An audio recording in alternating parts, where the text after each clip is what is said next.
No ar, Jornal da CUT. Notícias, Giro sindical, direitos, mundo do trabalho, política, economia. saúde. Aqui, a classe trabalhadora tem voz. Olá Brasil, eu sou o André Acarini. No Jornal da CUT de hoje você confere os seguintes assuntos. Risco de fome atinge 36% das famílias brasileiras e supera a média mundial.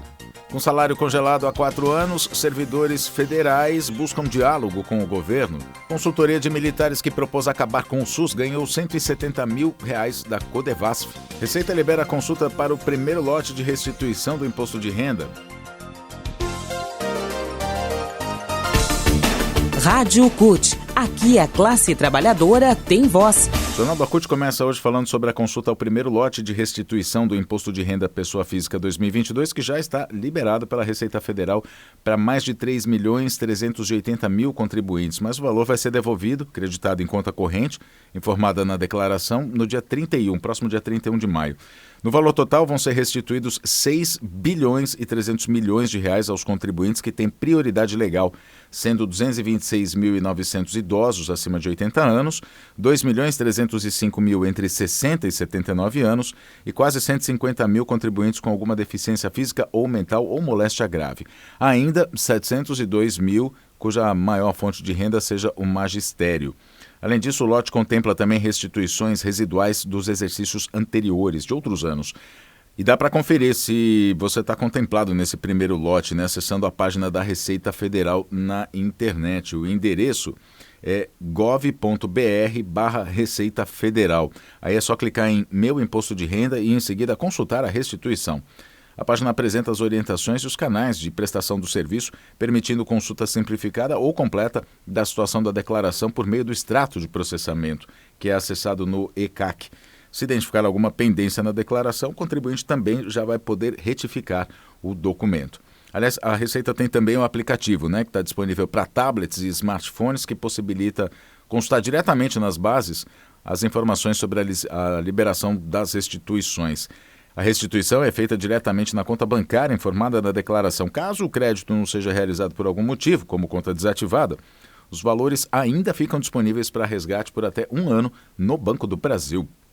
Agora tem outros lotes também, né? O calendário de restituições do Imposto de Renda Pessoa Física 2022 prevê o pagamento da restituição em 5 lotes, entre maio, esse já começa agora dia 1º, e setembro. Os próximos lotes vão ser nos dias 30 de junho, 29 de julho, 31 de agosto e 30 de setembro. Notícias. Entre 2019 e 2021, nos 2 primeiros anos do governo de Jair Bolsonaro, saltou de 30% para 36% o percentual de brasileiros em situação de insegurança alimentar e ameaça de fome. A taxa é recorde da série histórica, iniciada em 2006 e superou pela primeira vez a média global, que é de 35%. Entre as pessoas mais afetadas pela fome estão mulheres, famílias, pobres, pessoas entre 30 e 49 anos, grupos que geralmente têm mais filhos. No Brasil, a taxa de insegurança alimentar entre as mulheres é de 47%, contra a média global, que ficou em 37%. Os dados são do Instituto Gallup, que realiza pesquisas sobre a insegurança alimentar desde 2006.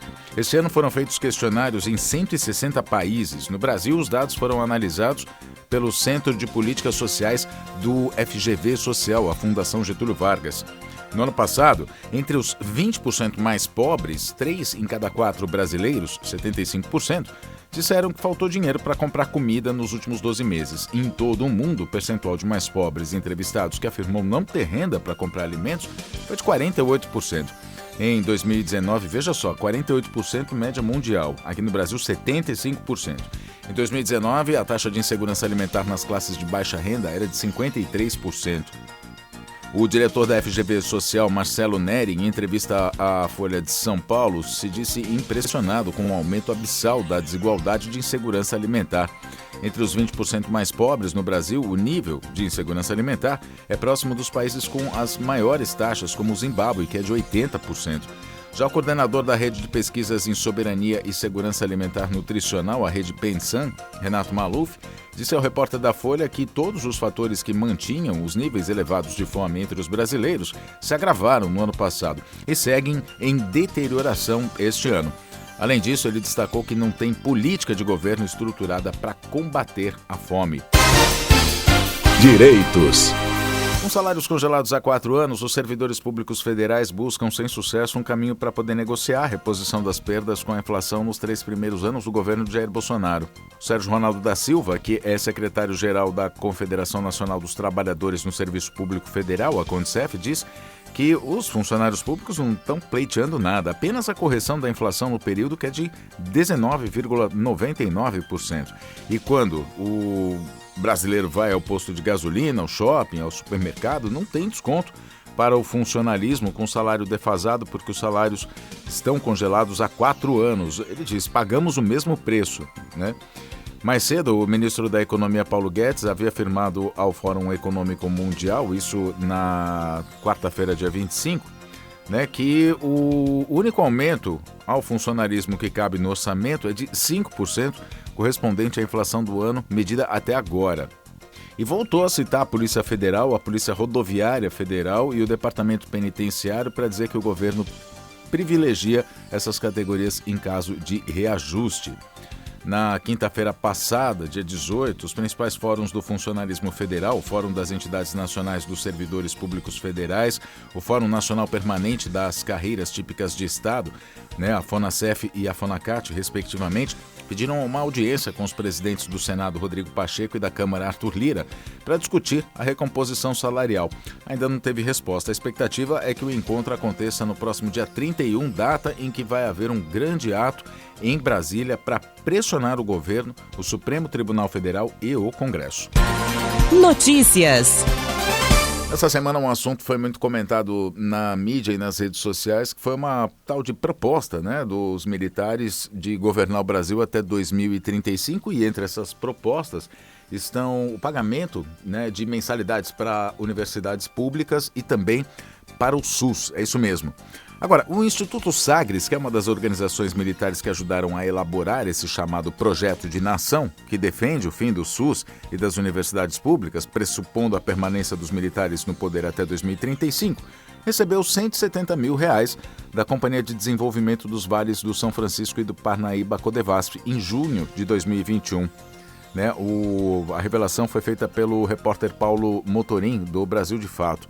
A Codevasf, que aparece em mais essa ação entre amigos, é presidida por Marcelo Moreira Pinto. Ele foi indicado para o cargo pelo presidente da Câmara dos Deputados, Arthur Lira, e pelo ministro-chefe da Casa Civil do governo Bolsonaro, Ciro Nogueira. São os líderes do Centrão, né, inclusive.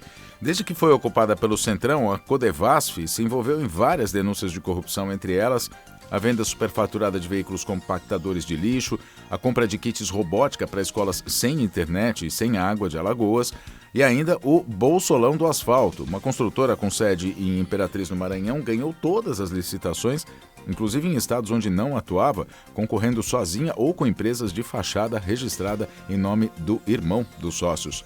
De acordo com a reportagem do Brasil de Fato, esse instituto, o Sagres, que formalmente é uma empresa chamada Sagres Política e Gestão Estratégica Aplicadas, recebeu R$170 mil do executivo em 2 ordens de pagamento diferentes, uma de R$161.500 e outra de R$8.500. Vinculado ao Ministério do Desenvolvimento Regional, chefiado pelo ex-ministro Rogério Marinho, né, que se exonerou do cargo para ser candidato ao Senado pelo Rio Grande do Norte, a Codevasf enquadrou o gasto como apoio ao desenvolvimento sustentável local integrado. O Marinho, aliás, também foi citado no Bolsolão do Asfalto, né? Da segunda reportagem, de acordo com a descrição que consta no portal da Transparência, a Codevasf repassou verba do Instituto Sagres como patrocínio pela realização do Fórum de Desenvolvimento do Semiárido, uma iniciativa em parceria com a Frente Parlamentar Mista em prol do Semiárido. O evento foi realizado em Mossoró, no Rio Grande do Norte, em dezembro de 2020, com a participação do vice-presidente Hamilton Mourão. A organização do evento foi delegada ao Instituto pelo deputado federal General Girão, do PL de São Paulo, coordenador da Frente Parlamentar Mista em prol do Semiárido, criada em 2019. O Instituto Sagres é presidido pelo general de divisão Raul José de Abreu Sturari, Reformado em 2003, de fevereiro de 2019 a abril de 2021, ele foi secretário parlamentar na Câmara, justamente no gabinete de Girão, que é coordenador da Frente Parlamentar Mista, repito, em prol do semiárido. O Jornal da CUT fica por aqui. Muito obrigado pela sua companhia. Nós nos falamos na próxima edição. Até lá.